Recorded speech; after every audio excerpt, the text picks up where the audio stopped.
Hi there, it's Shannon Staples, High Vitality Life Coaching, and I'm your health and wellness coach. I wanted to talk to you today about a question I get asked a lot, which is, what do you eat?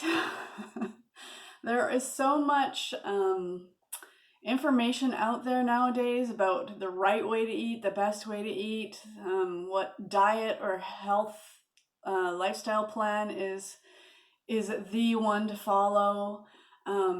You're hearing a lot about keto right now and paleo. There's also the low fat camp, the low carb camp, being vegan or vegetarian, so many different styles of eating. And I actually don't ascribe to any particular one of them. Might surprise you, but I've taken the time over the years to kind of develop a plan that works specifically for me. So I have a few, well, maybe more than a few, rules for myself that I follow. And just like everybody else, I sometimes fail to follow them. There are times that, I kind of fall off the wagon. But what I know is that this plan is what works best for me. And so the sooner I get back to it, the better I'm going to feel. So with that being said, here are some of my rules. So no sugar. I will occasionally indulge with like stevia or another natural sweetener, and I will also occasionally indulge with like natural sugars, like my brain is just gone blank, like honey or maple syrup, and also really sweet fruits like dates. I'll often use to sweeten things with dates. So those are some of the ways I still get sweets in my life. But it's very infrequent. In fact, I have been sugar-free for all of January. Christmas was a bit of a challenge, and New Year's, to stick to that. But I got right back on track in January and feeling pretty good about that. The less often I eat sugar, the less often I want to eat sugar. So it's kind of a positive feedback loop.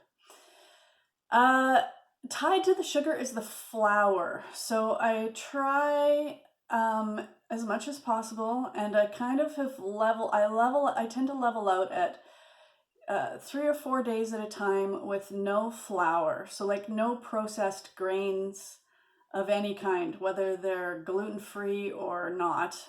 I am also gluten-free. My body doesn't really like gluten that much, so I do avoid wheat and some other gluten-containing grains.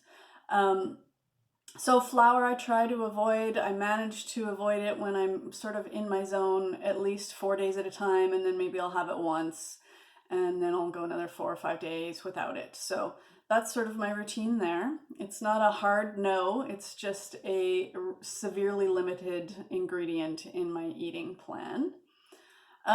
Drinking lots of water. This one's been always kind of, I have to track it, because if I don't track it, I don't remember to drink water. It's not that I don't like it, but it's just one of those things that I'm constantly working at maintaining. And then as far as food content still, I try to eat clean as often as possible, meaning I try to eat, clean and whole foods. So I try to eat things that aren't processed. I don't buy processed food in packages very much at all. Sometimes I'll have canned or frozen things just for convenience sake. I don't have time to do all my own canning of like tomatoes or whatever. And soups and stuff like that. Sometimes I will rely on canned or frozen things. And same with vegetables. Frozen vegetables. I don't buy canned vegetables. And then in terms of cleanliness, so to speak, I try as much as possible to follow the Environmental Working Group's Clean 15 and Dirty Dozen list.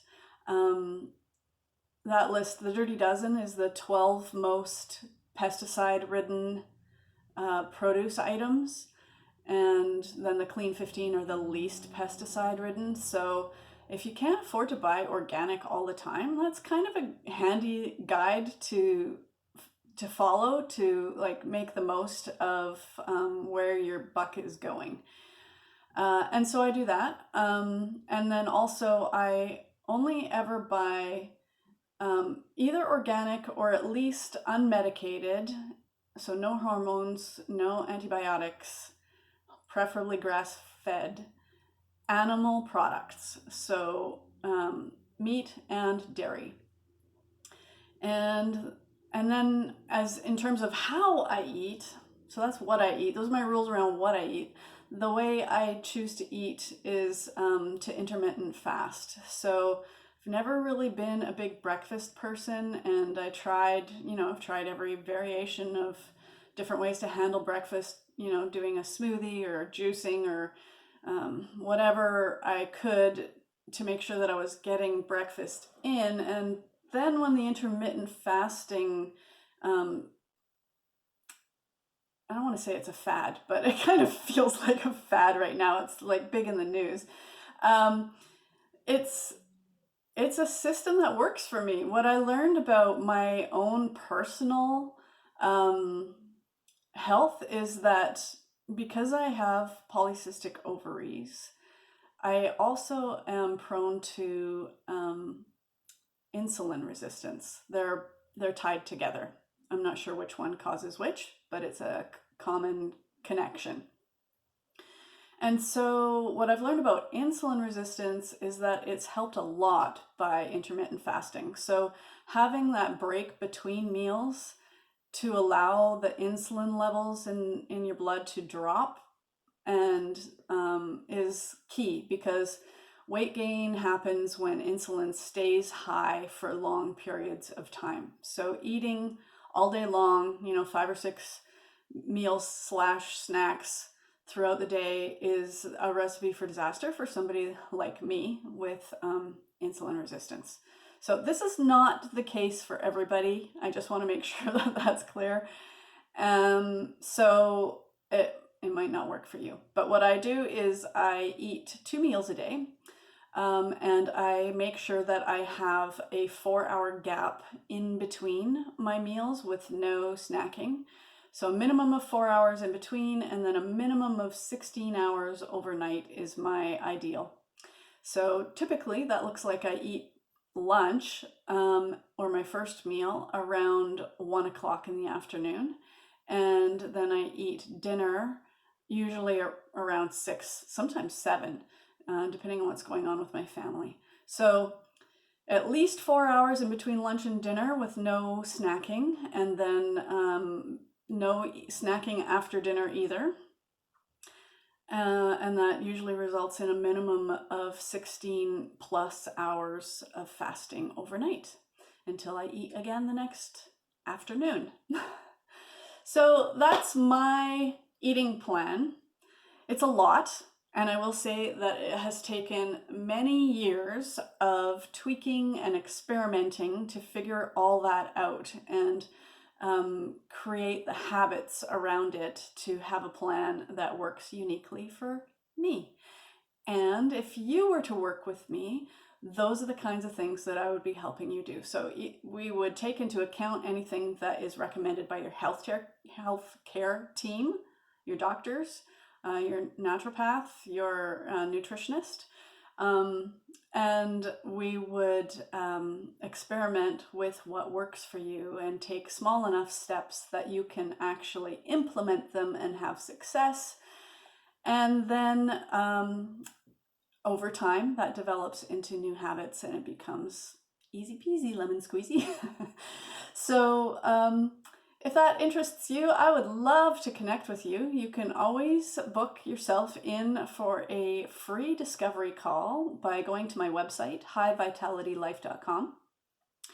Or if you just want to kind of get some free advice and support and tips and resources and all that stuff, I recommend that you join my Facebook group, my tribe of women who are taking their health and happiness into their own control.